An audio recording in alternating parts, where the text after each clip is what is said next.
Hello mga friends! Welcome to my channel! Meron na naman tayong panibagong cooking vlog ngayon.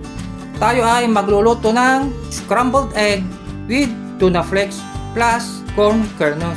Narito po ang mga ingredients na gagamitin natin. Meron tayo ditong mga tuna flakes at itong binati namin na itlog. Bali 2 piraso to mga friends.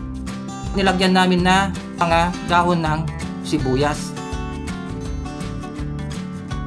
Ito po yung mga corn kernels na ilalagay natin. Meron tayo ditong konting pinong paminta, konting asin. At meron din tayo ditong mga iniwang bawang, ganun din sa mga sibuyas. O ayan mga friends, bali alam nyo na kung ano yung mga ingredients na gagamitin natin.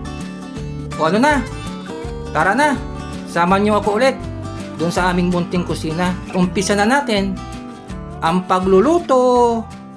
Okay, magigisa muna tayo ng mga bawang at sibuyas.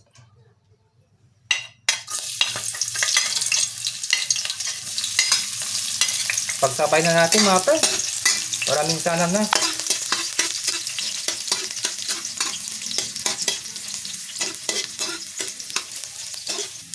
Pagkatapos natin igisa yung mga bawang at sibuyas, ay saka natin ilalagay yung mga tuna flakes.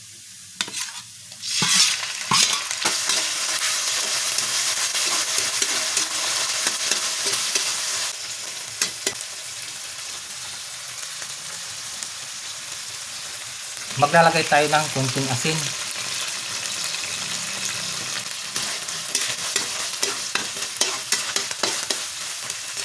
Konting pinong paminta. Haluin natin mga friends para maluto yung lasa ng mga inilagay natin mga ingredients.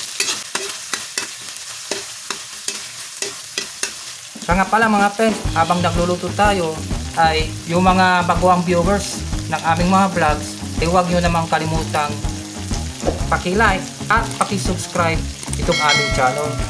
Paki-share nyo na rin po at huwag nyo kalimutang paki-hit yung bell button para updated kayo sa parating pa naming mga panibagong vlogs.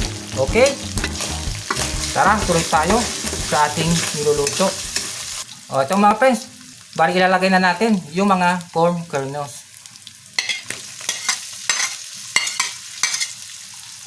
Haluin natin ulit.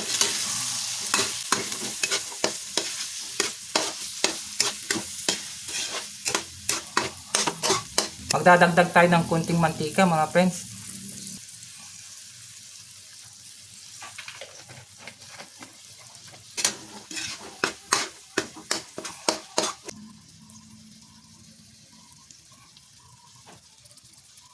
Para ilalagay natin yung binati namin na itlog na may mga dahon ng sibuyas.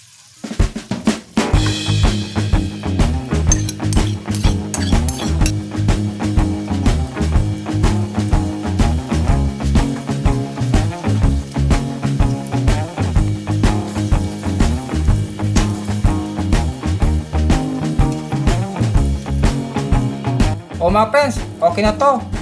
Alam nyo na kung anong kasunod nito. Okay?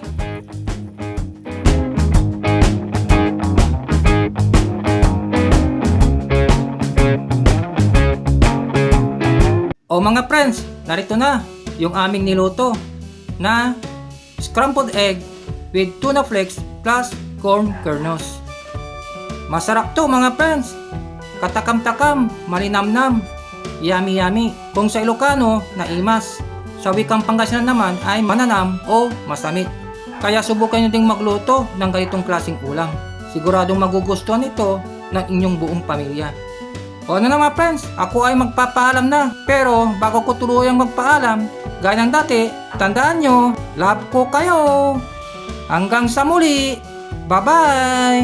Thanks for watching. God bless po.